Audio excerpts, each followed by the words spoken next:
After more than 7 decades, the military is working to reunite the remains of 19 service members with their loved ones. Georgina Fernandez brings us inside the gates to see how they're trying to do that. Boots on the ground. It's different than anything I've done before in my career. Trekking on the Eldridge Glacier in Denali National Park.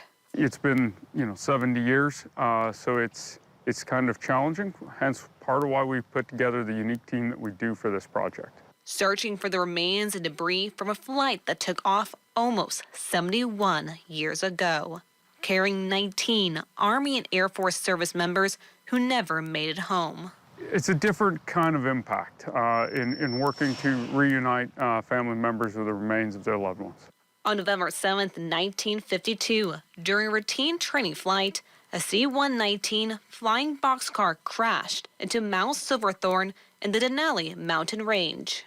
For years, its remains were never found until the last decade. The wreckage was spotted on the glacier in 2016. The Park Service found debris on Eldridge Glacier, and by pulling serial numbers and working with Air Force historians, they were able to identify that that was, in fact, wreckage from the 1952 crash. Since then, Air Force Mortuary Affairs Operations and Alaska Command have been investigating the crash site. On July 24th, the first search and rescue mission took place. We primarily utilize being on the surface of the glacier. We do some reconnaissance from the air, from the aircraft, to identify kind of the extent of the debris field and look for anything that we haven't found already on foot. Service members inspect every inch. Some of the bits of remains that we may be looking for can be quite small and will only be found by being physically on the glacier. Determined to reunite loved ones.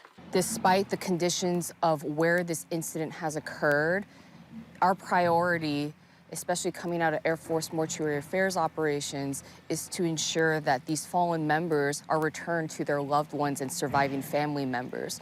So far, none have been found, but no matter how much time passes. Sure, there was a lot of time that has passed.